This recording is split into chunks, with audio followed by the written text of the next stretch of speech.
Here we have before us possibly the oldest art form known to man. Writing on walls. Graffiti. I'd give me right arm to be ambidextrous. Jesus saves, but Keegan scores on the rebound. Join the Hernia Society. It needs your support. Well, there's one gentleman who saw the writing on the wall a considerable time ago, and indeed has written 3 books about it. Let's meet him now. Nigel Rees.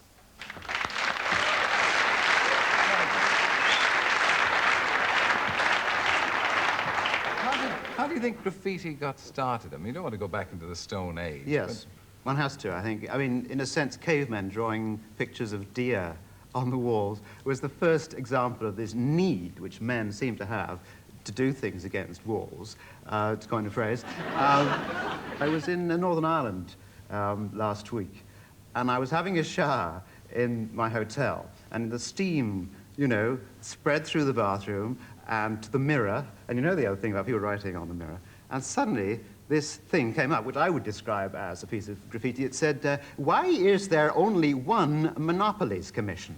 And there he was. Who would write that kind of thing? University towns are always very good. Brighton is an excellent place for graffiti. Upmarket graffiti. Give us a Brighton example, will you? A Brighton example, I've got one here. I have to write them down because I forget them. I've got about 1,500, if not 2,000, in my brain. But when you speak them, they all come out at once. That's right. Some nice ones from Brighton. If your nose runs and your feet smell, you must be upside down.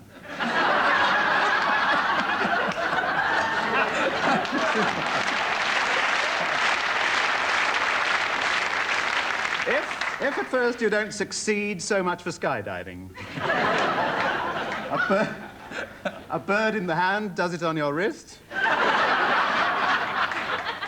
And I love, because I'm not just interested in graffiti, I'm interested in quotations and catchphrases and slogans, all sorts of things that people use in everyday speech. But I love graffiti when they bring together 2 phrases which, you know, you use in everyday life. For example, that wonderful phrase, mad phrase, please adjust your dress before leaving. One of the great sayings of this century. Somebody wrote underneath, as a refusal often offends. Get this thing of 2 things coming together. Same with things added to posters, to movie posters. Where I live in Chiswick on the tube station, I saw one, the poster for The Elephant Man. And you know it, with a picture of John Hope with a bag over his head. And the slogan for the movie was, I am a man, I am not an animal, I am a human being. And somebody written underneath, I am Ronald Reagan.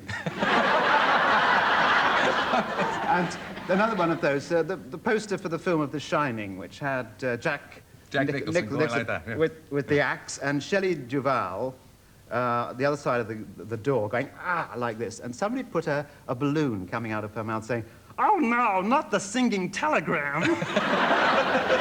It's wonderful. It's a sort of humour you don't find anywhere else in quite the same way. What about the difference between male and female graffiti? Do you think it differs a great deal between a ladies' loo and a gents' loo? Well, I don't go into that many ladies' loos. Well, not these days, anyway. That's not the story I've heard. But from what I've gathered from researchers who've looked into this sort of thing, these days I think women write as much as men, whereas when Kinsey did his famous sex report in the late 40s, women did much less graffiti, and it was much less to do with sex. I gather that women's graffiti is longer. You know, it's whole pages of stuff, whereas men's tends to be one-liners and that sort of thing. Terse. Terse, the very word, the mot juste. And when the women do try for a joke, they're not very funny. I've got one down here somewhere, yes. Women like the simpler things in life, like men. It's not very funny. Not at all funny. Another one. It begins when you sink into his arms and ends with your arms in his sink. It may be true, but... It may be true. That's why we don't like it. Now, you've moved away. I know you're going to do another graffiti book, but what about slogans? Well, slogans... Advertising slogans and all that. Have you ever thought of... Oh, indeed I have. Investigating. Indeed I have, because I think they're fascinating, particularly because so many graffiti sort of respond to advertising slogans. In fact, I've also come across some slogans which failed, which are wonderful. There was, I don't know whether you remember before the war, a petrol in Ireland called Ethyl, E-T-H-Y-L. And somebody came up with the slogan, flat out on Ethel. which I think had to be withdrawn eventually. And there was another one which, when Nixon was standing against Kennedy in 1960, Nixon was trying to come up with a catchy slogan.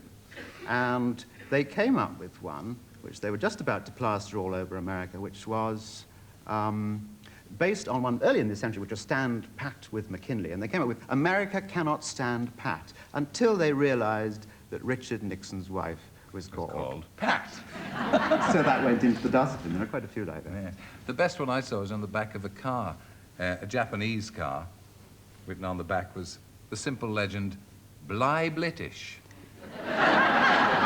What's the funniest one, or slogan, or graffiti that you know of? I mean, I know that's a difficult one. It's like asking somebody, anything funny ever happened to you in show business, but... Although I haven't done it myself, I have featured in graffiti once or twice, having acquired this tatty reputation for hanging around in gents. One said, if Nigel Rees is reading this, I want to get paid next time. Another one was, I thought graffiti was a kind of pasta until I discovered Nigel Rees. But the one which really stuck in my mind, I was tipped off by a DJ by the name of Tony Blackburn. I don't know what happened to him, but he said, you ought to go to the wine bar opposite ITM.